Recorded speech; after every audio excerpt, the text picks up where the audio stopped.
Mengaji bersama menebar kebaikan.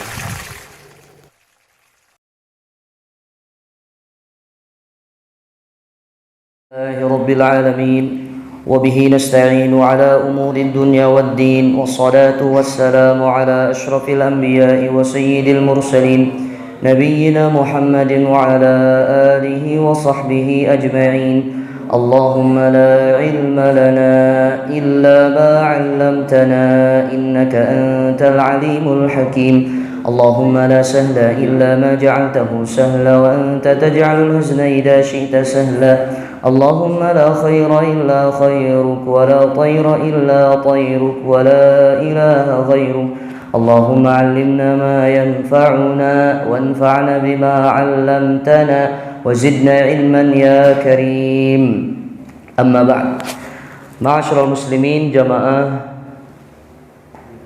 kajian rutin mingguan Masjid Al-Ikhlas Putrako. Mudah-mudahan Allah Subhanahu wa taala menjaga kita semua, memberikan kepada kita istiqomah di jalan Allah Subhanahu wa taala, di jalan yang lurus sesuai dengan apa yang Allah Subhanahu wa taala ajarkan dalam Al-Qur'an dan melalui lisan Nabi sallallahu alaihi wasallam.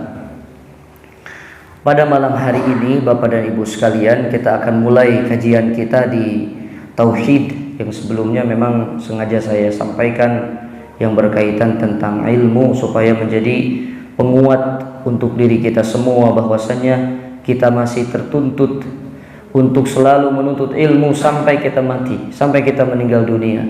Dan keberhasilan seseorang dalam menuntut ilmu di dunia adalah bukan saat dia mendapatkan gelar profesor, gelar doktor, gelar magister ataupun sarjana, ataupun dia sudah menulis buku, ataupun dia sudah menghafal Al-Quran atau menghafal kitab hadis tertentu. Bukan itu, tapi prestasi yang sesungguhnya saat orang belajar agama yang pertama adalah dia bisa masuk surga dengan ilmunya itu, dia bisa masuk surga dengan ibadahnya itu.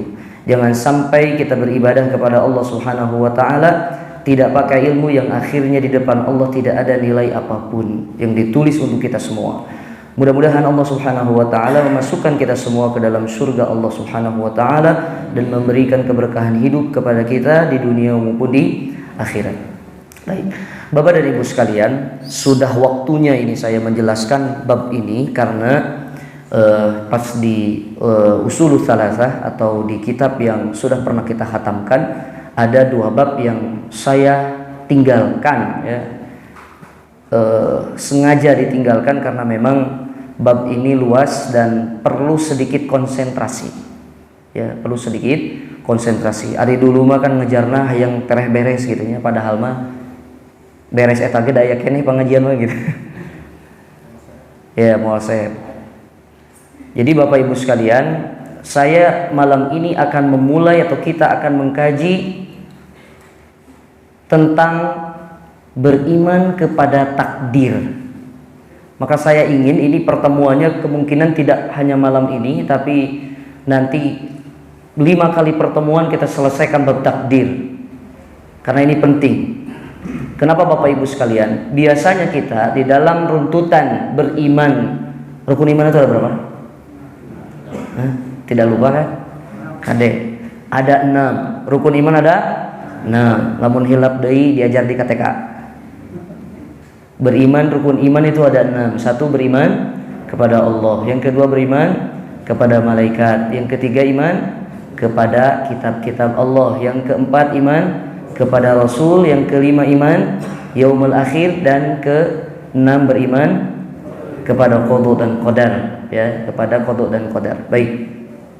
Bapak dan Ibu sekalian, meskipun secara urutan biasanya qada dan qadar ini ditempatkan di akhir, tapi pentingnya bab ini atau beriman kepada takdir ini adalah lebih penting daripada yang lain. Jadi kepentingannya itu setelah iman kepada Allah dan iman kepada Rasul. Kenapa Bapak Ibu sekalian?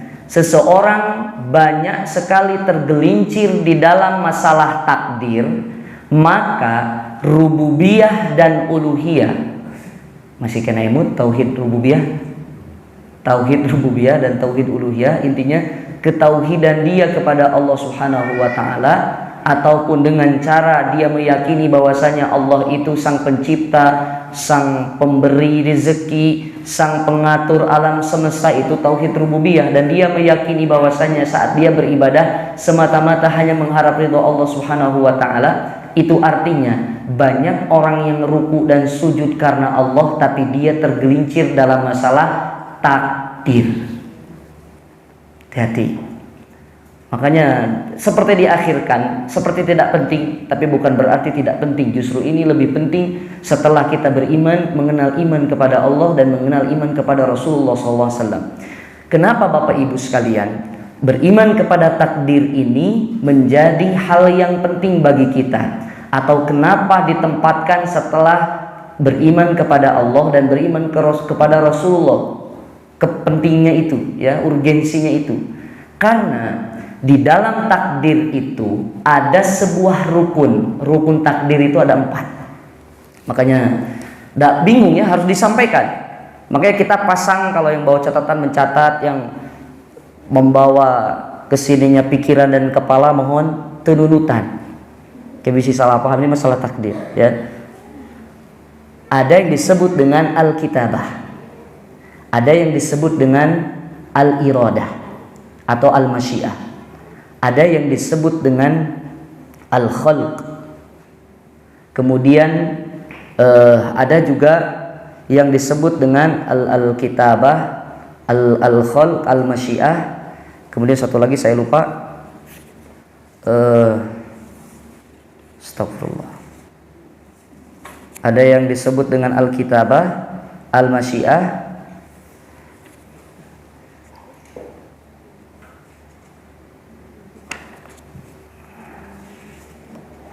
Sebentar.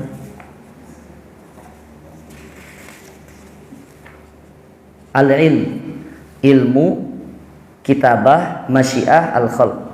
Ilmu yang artinya itu Allah Subhanahu wa taala mengetahui segala sesuatu. Yang kedua, al-masyiah, Allah Subhanahu wa taala berkehendak terhadap segala sesuatu. Yang ketiga, al-kitabah, Allah Subhanahu wa taala sudah mencatat segala macam apa yang akan terjadi kepada diri kita sebelum kita diciptakan 50.000 tahun yang lalu. Kemudian al-khalq, Allah Subhanahu wa taala menciptakan segala sesuatu. Keempat ini Bapak dan Ibu sekalian, Allah mengetahui, Allah mentakdirkan atau berkuasa terhadap sesuatu.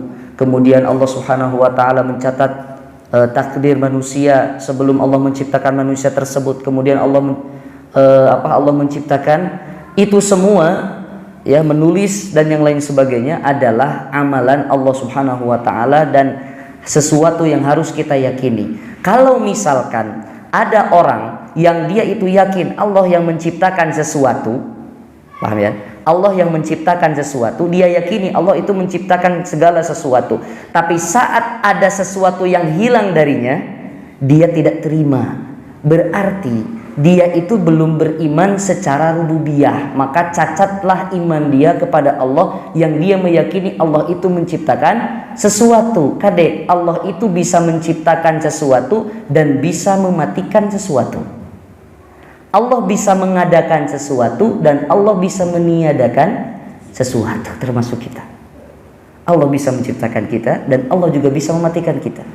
Jangan sampai ketika kita melihat kondisi sebuah musibah terhadap diri kita, ada anggota keluarga kita yang Allah cabut nyawanya, kemudian kita tidak terima kepada Allah.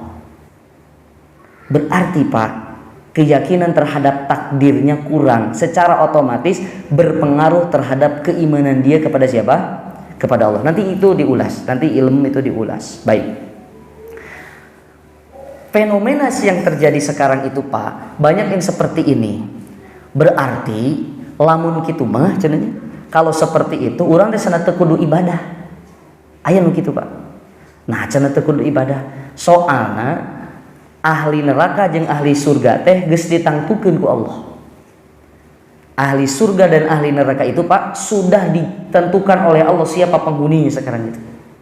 Berarti atuh cenah Ustaz, meureun jelema anu sok maksiat tetep pinarakeun. Memang bakal pinarakeun, tapi belum tentu dia masuk neraka. Jadi orang yang bermaksiat itu tidak bisa berdalil dengan takdir. Contoh, ada orang yang maksiat, eta maneh cenah geura taubat, bae da urang kieu teh geus takdir. Gitu. Mama ulah cerewet wae. Bae bapak ada abdi mah geus takdirna kieu. Bapak ulah hare-hare wae. Cek bapana teh mah, bapak mah ti baheula ge kieu geus takdirna ti Allah kieu. Ada yang seperti itu. Apakah pemahaman ini salah apa benar? Salah. Salah. Lah, bukannya sudah ditentukan takdirnya? Iya, ditentukan. Tapi manusia itu punya dua. Yang pertama musayyar, yang kedua mukhayyar. Naon deui cenah. Oke, saya mau murojaah lagi ya, ini pelajaran ini penting sekali. Musayyar itu Pak, orang itu dijalankan oleh Allah. Tadi Bapak dari rumah berjalan kan, anggap saja gitu. Ini Pak, kita duduk di majelis ini Pak, takdir Pak. Ini takdir Allah ini. Hati-hati, ini bukan karena pilihan kita, bukan. Ini takdir Allah. Tapi berjalannya kita tadi dari rumah menuju masjid itu takdir Allah. Teu bisa orang milih hayang ngapung ya Allah, teu bisa. Paham? Teu bisa. Urang ketemu, teu bisa cek Allah lempang kudu lempang gitu. Tadi ada yang kesininya dituntun ya kudu dituntun, itu takdir Pak. Tapi manusia itu mukhayyar, diberikan pilihan. Faman syaa'a falyu'min wa man syaa'a falyakfur. Nu hayang iman silahkan, anu hayang kafir silahkan kafir. Berarti mukhayyar. Seseorang itu diberikan pilihan. Maka pertanyaannya, apakah seorang yang berbuat maksiat bisa berdalil dengan takdir apa tidak? Tidak bisa. Nah, itu pembahasan nanti Pak, bakal ada itu pembahasannya, diperjelas. Ada juga orang yang dia itu berdalil dengan ucapan Adam. Siapa Adam? Bapak orang sadaya. Adam alaihi salam. Di dalam sebuah kisah yang sudah Allah abadikan dalam Al-Quran dan semua kita tahu, bahwasanya Adam alaihi salam bersama ibu kita Hawa diturunkan oleh Allah dari surga ke muka bumi. Sebabnya kenapa? Sebabnya kenapa? Pelanggaran, karena maksiat. Baik. Turunnya Nabi Adam dan Siti Hawa, ibu kita, turun ke muka bumi dari surga itu takdir Allah bukan? Takdir. Saat Nabi Adam dan ataupun istrinya yang menjadi sebab mereka turun dari surga ke muka bumi itu adalah melakukan sebuah pelanggaran. Pelanggaran itu yang yang menggerakkan untuk pelanggaran itu siapa? Allah Subhanahu wa taala. Tidak terlepas kan dari takdir. Allah sudah takdir itu melakukan itu, kemudian Allah takdirkan mereka keluar dari surga. Bingung kan? Bingung kan? Satu ketika dalam sebuah riwayat Nabi Adam dan Nabi Musa bertemu. Cek Nabi Musa gini kepada Nabi Adam, wahai Adam, sesungguhnya engkau itu telah mengeluarkan dirimu sendiri dari surga. Kata Nabi Musa. Kata Nabi Adam, talumunani, wahai Musa, sesungguhnya engkau itu telah mengunjing diriku bima qaddarahullah, terhadap sesuatu yang sudah Allah takdirkan kepadaku. Mulai orang itu mulai tuh cenah. Nabi Adam saja berdalil, Nabi Adam berbuat salah apa tidak?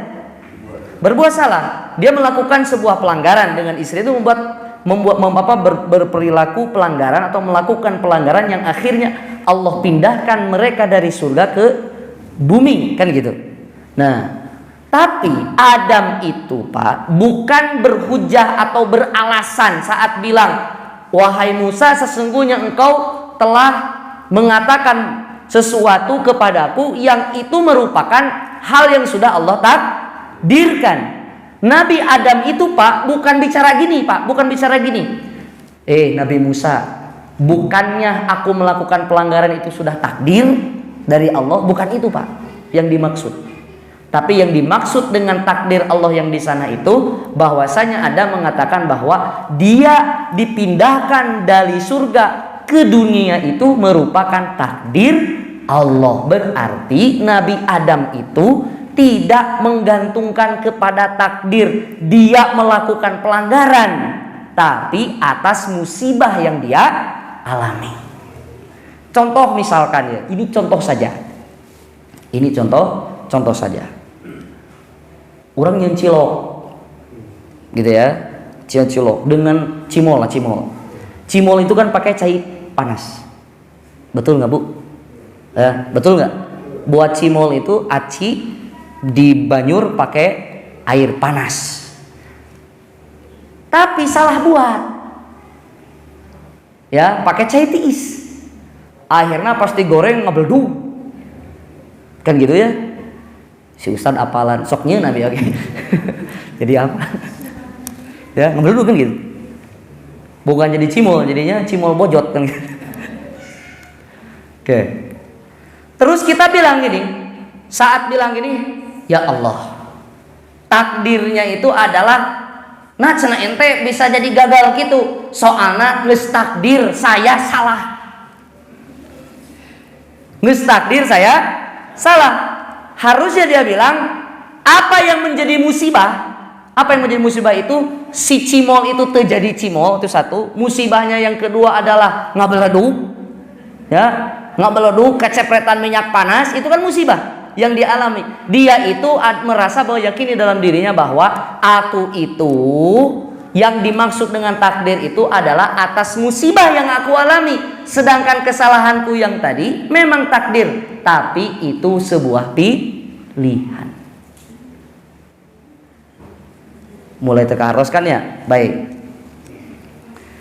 Intinya seperti itu Pak. Susah untuk dipermisalkan tapi bisa dipahami. Begitu ya Pak? Bisa dipahami oleh kita semua. Intinya Bapak dan Ibu sekalian, saya bercerita dulu di awal supaya Bapak ada gambaran. Jangan sampai ada orang yang berbuat maksiat kita biarkan. Baik senada geus takdir namun kitu teu bisa. Teu bisa kitu. Lamun hal yang mungkin tidak bisa dirubah, misalkan aya nu gelo. Aya nu gelo misalkan gitu ya. Ku urang dititah salat kan teu wajib salat. Kemudian kita doakan mudah-mudahan dia sembuh. Oke, baik, bagus gitu.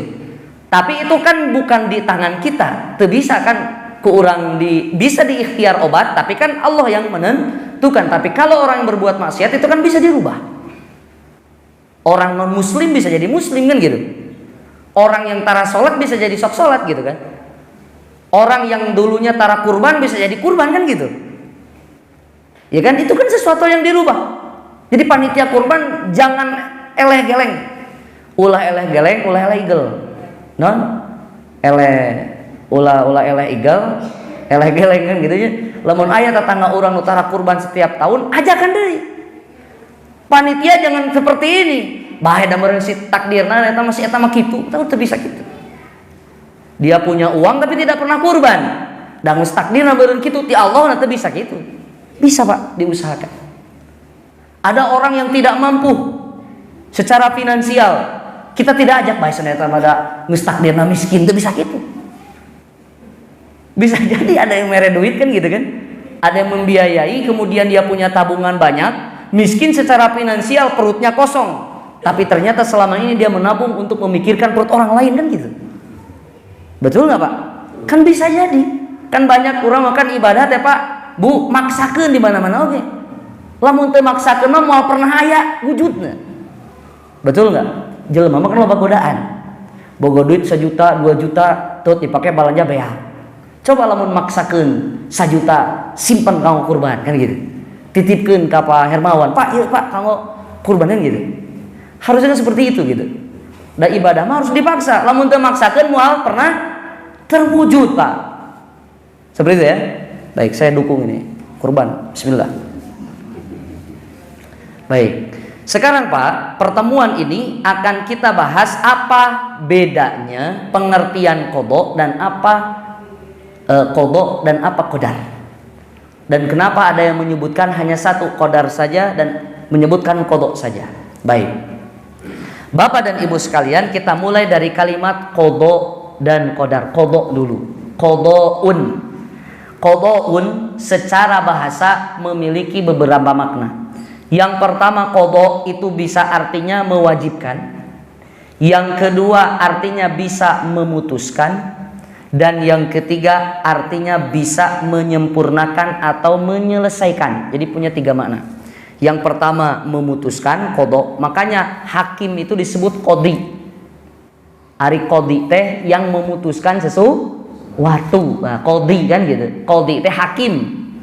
Nah, qada berarti sebuah keputusan, sebuah ketetapan. Ada artinya juga menyelesaikan atau menyempurnakan qada itu. Ada juga artinya mewajibkan. Ini secara bahasa. Ayatnya di dalam Al-Qur'an, wa qada rabbuka alla ta'budu illa iyyahu wa bil walidaini ihsana. Kata Allah Subhanahu wa taala, dan Rabbmu Allah telah mewajibkan, berarti qada di sini artinya mewajibkan supaya kalian tidak beribadah kecuali kepada Allah dan berbuat baiklah kepada kedua orang tua. Itu yang pertama, qada bimakna atau dengan makna mewajibkan. Yang kedua, ada di dalam Al-Qur'an ada makna qada artinya memutuskan. Apa ayatnya dalam Al-Quran? Surat Ghafir ayat 20. Wallahu yaqdi bil haqq. Wallahu yaqdi bil haqq. Dan Allah memutuskan dengan benar. Memutuskan dengan benar. Dan yang ketiga, qada yang artinya menyempurnakan atau menyelesaikan.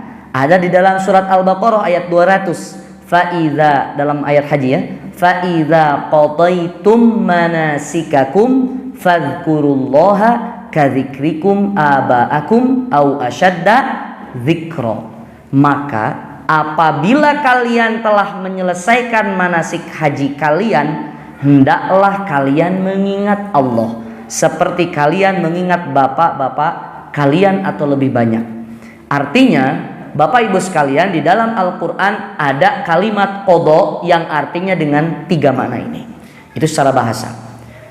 Secara istilah, dan ini yang harus kita pahami adalah, yang dimaksud dengan qada adalah apa yang Allah putuskan pada makhluknya, baik berupa pengadaan sesuatu ataupun peniadaan sesuatu ataupun perubahan terhadap sesuatu sesuai dengan qadar dan ketentuan sebelumnya. Jadi qada adalah keputusan Allah pada makhluk, baik mengadakan sesuatu ataupun menghilangkan sesuatu ataupun merubah sesuatu sesuai dengan qadar yang sudah ditentukan sebelumnya. Sedangkan qadar, langsung saja ya, sedangkan qadar berarti adalah secara syariat atau secara istilah, qadar itu adalah apa yang sejak dulu atau sejak azali sudah Allah tentukan akan terjadi. Berarti yang ada qada dulu apa qadar dulu, Pak? Qada dulu apa qadar dulu? Qadar dulu. Jadi sudah qadar itu sudah Allah tentukan dulu. Sebelumnya sudah Allah ditentukan sejak zaman azali. Bahwa sebelum kita diciptakan sudah Allah tentukan dulu, itu pasti akan terjadi terhadap diri kita. Sedangkan qada adalah ketetapan Allah, baik Allah itu mengadakan, baik meniadakan ataupun merubah sesuatu sesuai dengan qadar yang sudah Allah tentukan. Namun cukup urama kieunya. Ini analogi mudah-mudahan pas ini. Nyieun cilok. Naon atuh da martabak matara aya? Cilok nu gampang. Cilok itu bahan asalnya apa, Pak? Aci, oke. Ini aci ini. Qadar itu resep. Lamun hayang jadi cilok tehnya bakal jadi cilok teh lamun takaran acina saon, garamna sakieu, caina sakieu, takaranana cara ngulenina sakieu, kumaha cara ngocekna, kumaha cara ieuna wah dijentrekeun. Eta pasti jadi cilok. Tah, kodona teh pas praktekna ternyata gagal. Tah eta kodo gitu. Jadi sudah catatannya dulu, sudah ada catatannya seperti ini, si bahan aci ini pasti jadi cilok. Bentuknya bulat, warnanya bodas, pias misalkan, bodas pias gitu. Tapi ternyata geus jadinya nu lain, bisa jadi sarua, bisa jadi tidak sarua, bisa ada seperti itu ataupun seperti tidak ada ataupun berubah. Intinya si qada ini ketetapan Allah yang sesuai dengan qadar yang sudah ditentukan sebelumnya. Bisa dipahami? Nah, mungkin analogi itu kurang pas, tapi yang jelas seperti itu, Pak. Ya.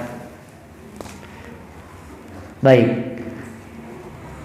Namun jika disebutkan di dalam satu teks kalimat, ada satu teks kalimat, apabila disebutkan di sana qada dan qadar, maka qada punya makna yang tadi, qadar pun punya makna tersendiri. Tapi kalau misalkan dalam satu kalimat itu hanya disebutkan qada saja, maka juga masuk qadar di sana.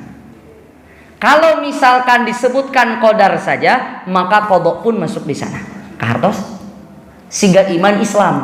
Kalau di dalam satu teks ada al-iman wal Islam, maka iman punya makna tersendiri, Islam punya makna tersendiri. Tapi kalau hanya disebutkan iman saja, maka Islam masuk di sana. Kalau misalkan hanya Islam saja yang disebut, maka iman masuk di sana. Jadi kaidah para ulama, idza ijtama'a iftaraqa wa idza iftaraqa ijtama'a. Maksudnya naon? Idza ijtama'a iftaraqa. Lamun aya duanana idza ijtama'a, kalau berkumpul dua-duanya iftaraqa, maknanya lain.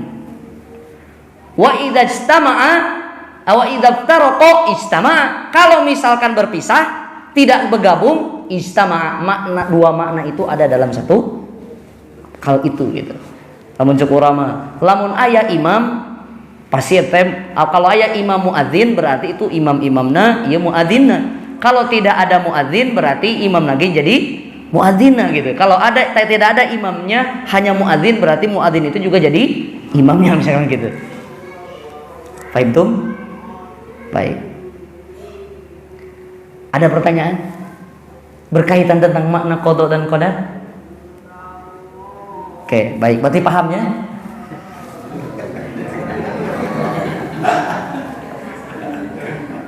Coba Pak gini, kalau ini tidak disampaikan terus kita mau belajar dari mana? Padahal justru penyelewengan dalam tauhid itu banyak kan di qadar. Sok urang sapopoe.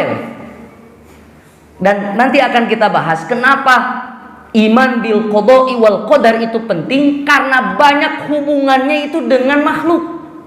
Gering, sehat, maut, hirup, teu boga duit, loba duit, meuli imah, bayar kontrakan.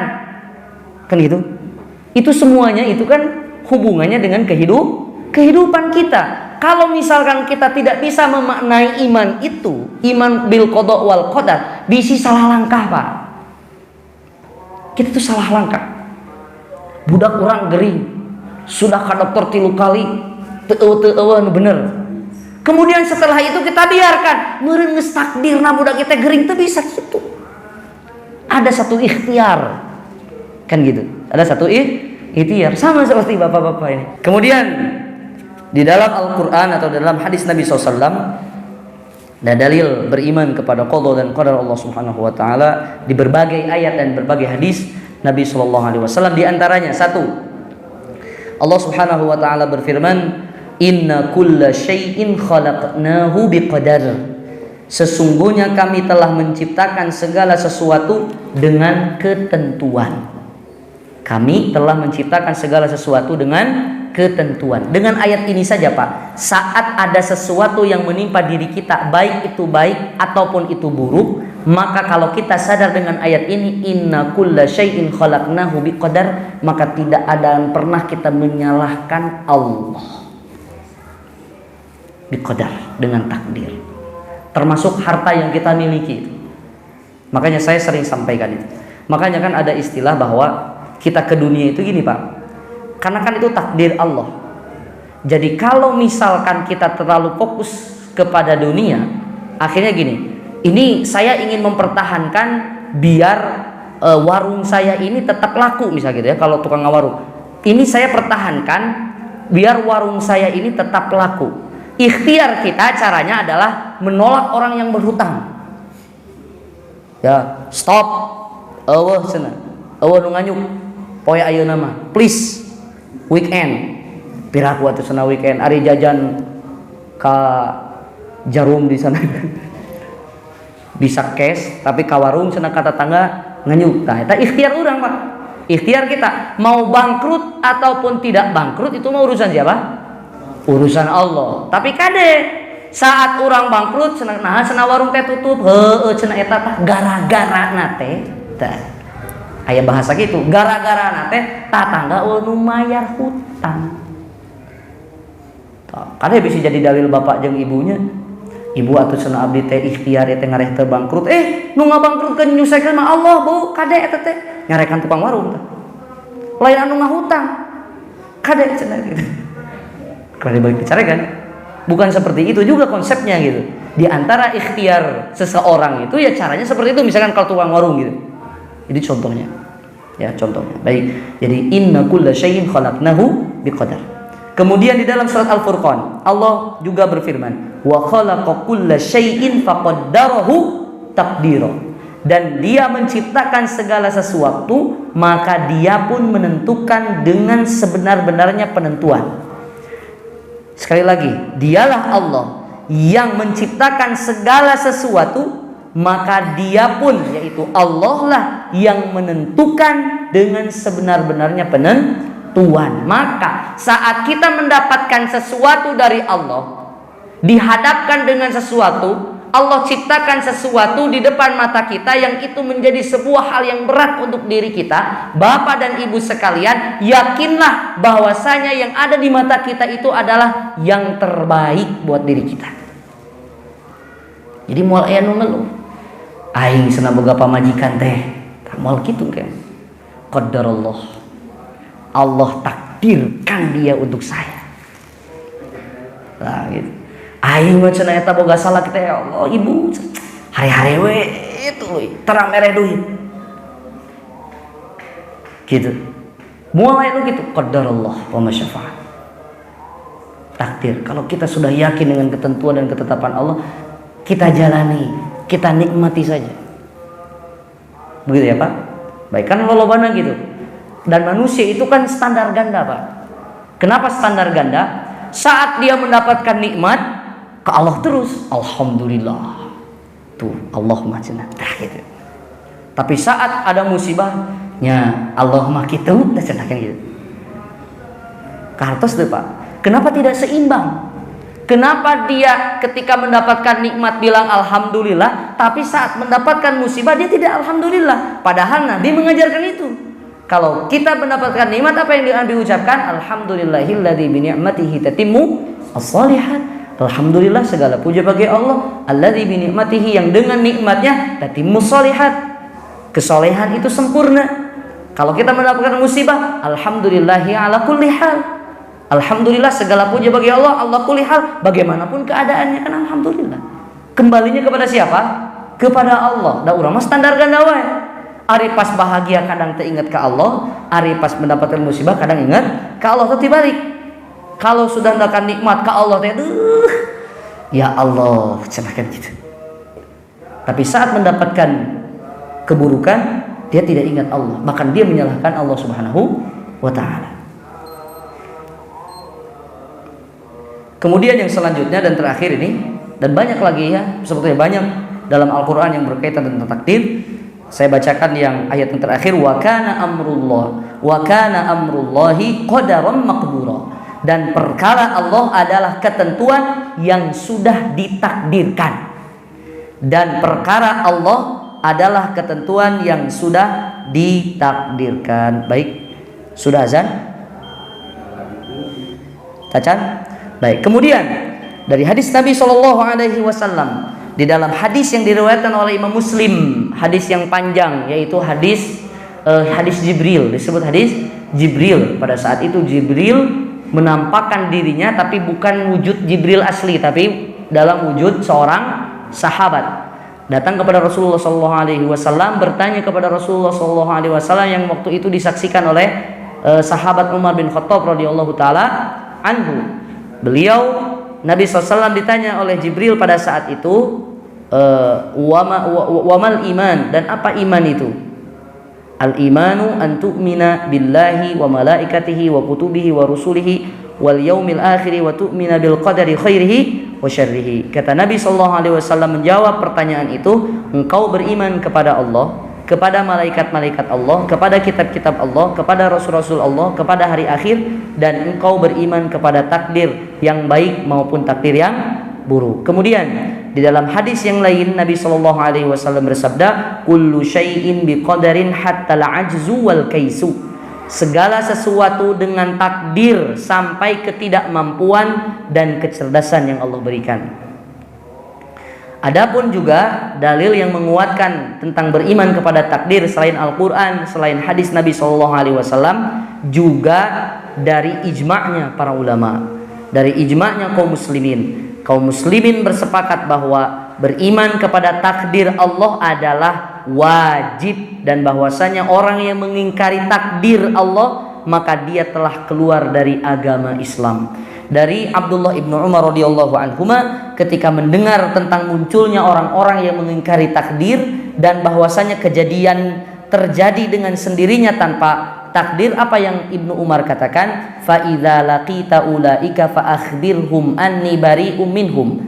Apabila kamu bertemu dengan mereka, maka kabarkanlah kepada mereka bahwasanya aku Abdullah ibnu Umar berlepas diri dari mereka. Wa annahum bura'u minni, dan mereka adalah orang yang berlepas diri dariku. Walladhi yahlifu bihi Abdullah ibn Umar law anna li ahadihim mithla Uhudin zahaban fa anfaqahu ma qabilallahu minhu hatta yu'mina bil qadar. Maka kata Abdullah ibnu Umar, seandainya salah seorang dari mereka memiliki emas sebesar gunung Uhud, kemudian mereka itu menginfakkan emas tersebut yang sebesar gunung Uhud itu di jalan Allah Subhanahu wa taala, maka Allah tidak akan menerima sedekah dan infaknya mereka hatta yu'mina bil qadar, sampai dia itu beriman kepada takdir Allah. Penting apa tidak? Penting. Kalau kita tidak beriman kepada takdir, sebesar apapun amalan kita tidak Allah terima, karena ada satu rukun iman yang cacat. Beriman kepada takdir Allah Subhanahu wa taala. Baik, silakan azan dulu.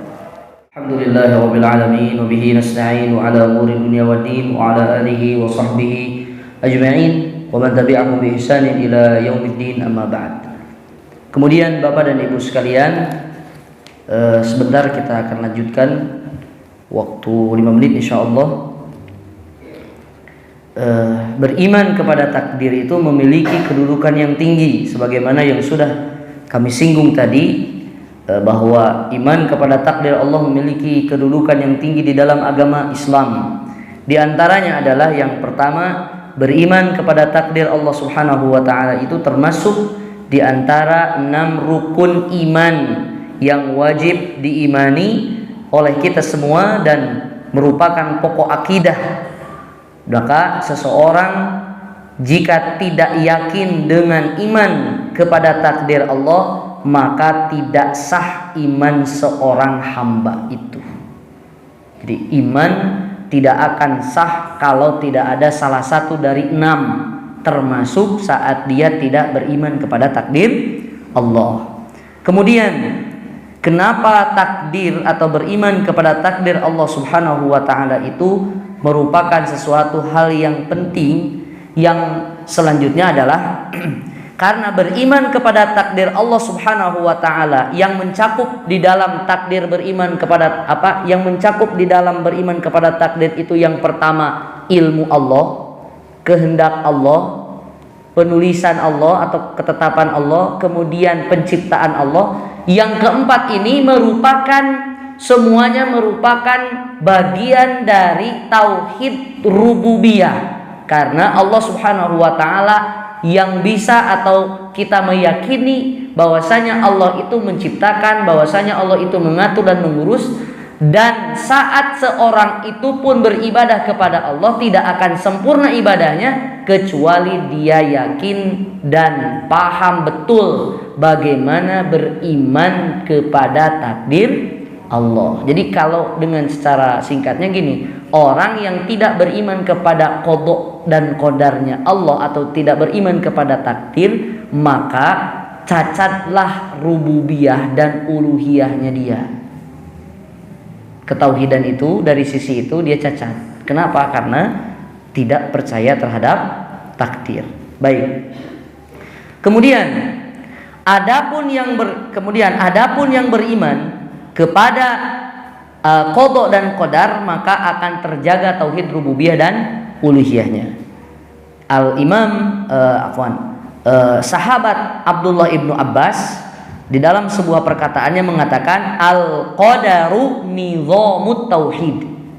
Kata Abdullah ibnu Abbas, al-qadaru nizamut tauhid. Takdir itu adalah aturannya tauhid. Faman wahadallah wa amana bil qadar fahiyal urwatul wuthqa. Barang siapa yang mengesahkan Allah dan beriman kepada takdir, maka inilah tali yang kuat yang tidak akan pernah terlepas. Wa man wahadallaha ta'ala wa kadzdzaba bil qadari naqadat tauhid. Dan barang siapa yang mentauhidkan Allah dan mendustakan tauhid, maka dia telah melepaskan tauhidnya. Ya, penting atau tidak penting? Penting. Yang selanjutnya, beriman kepada tauhid, beriman kepada takdir, artinya dia beriman kepada qudratullah. Yang disebut qudratullah adalah kemampuan Allah. Barang siapa yang tidak beriman dengan takdir, berarti dia tidak beriman dengan kuasa dan kemampuan Allah Subhanahu wa ta'ala. Zaid ibnu Aslam beliau berkata, al-qadaru qudratullahi azza wa jal. Takdir adalah kemampuan Allah azza wa jal. Faman kadzdzaba bil qadari faqad jahada qudratallahi azza wa jal. Barang siapa yang dia mengingkari takdir Allah, maka dia sudah mengingkari kemampuan Allah. Seolah-olah Allah itu tidak mampu kalau dia tidak percaya terhadap takdir. Kemudian yang selanjutnya, beriman kepada takdir berkaitan dengan hikmah Allah, dengan ilmu, dengan kehendak dan penciptaan Allah. Maka barang siapa yang mengingkari takdir, maka dia telah mengingkari ilmu Allah, kehendak Allah dan penciptaan Allah Subhanahu wa ta'ala. Jadi orang yang tidak percaya dengan takdir Allah, seolah-olah dia tidak percaya bahwasanya Allah mengetahui segala sesuatu. Kalau dia tidak percaya takdir, maka dia tidak percaya atau tidak beriman kepada apa yang sudah menjadi kehendak Allah. Kalau dia tidak percaya takdir, maka dia sudah tidak percaya terhadap Allah yang menciptakan segala sesuatu. Baik. Kemudian beriman kepada takdir, Bapak dan Ibu sekalian, merupakan akidah seluruh nabi dan para pengikutnya. Jadi para nabi terdahulu pun adalah sudah menjadi akidahnya mereka adalah percaya terhadap takdir.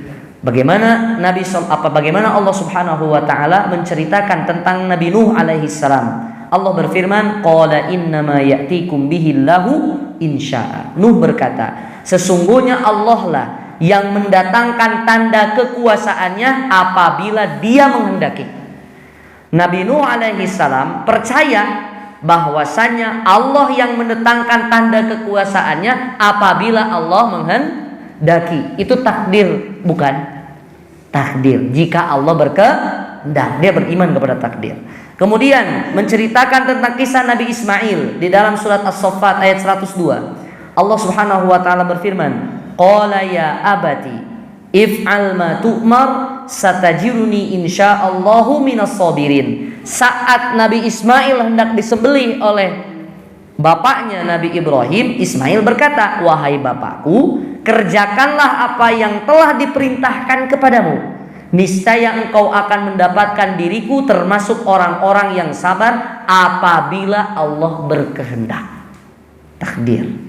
Kemudian Nabi Musa alaihi salam, qala rabbi law syi'ta ahlaktahum min qablu wa iyaya. Musa berkata, "Wahai Rabbku, seandainya engkau menghendaki, niscaya engkau telah menghancurkan mereka dan diriku sebelum ini." 3 ayat di atas menunjukkan keimanan para nabi alaihi salam terhadap takdir Allah azza wa jalla. Kemudian yang terakhir, pentingnya beriman kepada takdir adalah di antara yang menunjukkan tingginya kedudukan iman dalam Islam, bahwa sesungguhnya seseorang itu beriman kepada takdir Allah Subhanahu wa taala. Kenapa? Karena beriman kepada takdir atau takdir itu sendiri erat kaitannya dengan kehidupan manusia setiap hari, baik dari sehat, sakit, kaya, miskin, kuat, lemah, bahagia, sengsara, nikmat, diazab, hidayah, kesesatan. Itu semua yang dirasakan oleh manusia, dan semua itu merupakan takdir dari Allah Subhanahu wa taala. Maka dalam hal ini Bapak Ibu sekalian, mudah-mudahan apa yang saya sampaikan ini bisa dipahami dengan baik oleh Bapak dan Ibu. Mudah-mudahan kita semua bisa melanjutkan kajian kita di 2 minggu ke depan. Mudah-mudahan mengkaji dan menamatkan tentang bab beriman kepada takdir. Insya Allah kalau sudah selesai, beriman kepada hari akhir dan hari kiamat, ya. Dan ini para ulama sudah membedah, sudah menulis buku banyak tentang ini, dan yang saya bacakan adalah intisarinya. Saya punya diktatnya yang sudah diketik pun ada, bagi yang mau insya Allah nanti saya berikan. Baik, Bapak dan Ibu sekalian, semoga Allah Subhanahu wa taala memberikan kepada kita taufik dan hidayahnya. Mudah-mudahan Allah Subhanahu wa taala mentakdirkan kepada kita takdir yang kita inginkan, takdir yang kita impi-impikan, yaitu Allah Subhanahu wa taala memasukkan kita ke dalam surganya. Mudah-mudahan Allah Subhanahu wa taala memberikan kekuatan dan istiqomah untuk kita semua di jalan kebaikan yang akhirnya Allah Subhanahu wa taala masukkan kita ke dalam surga. Mudah-mudahan Allah Subhanahu wa taala menyehatkan diri kita, menyehatkan fisik kita, menyehatkan batin kita, menyehatkan hati kita, menyehatkan orang-orang yang kita sayangi dan orang-orang yang kita kasihi. Dan kita tutup dengan doa kafaratul majlis. Subhanakallahumma wa bihamdika asyhadu an la ilaha illa anta astaghfiruka wa atubu ilaik. Assalamualaikum warahmatullahi wabarakatuh.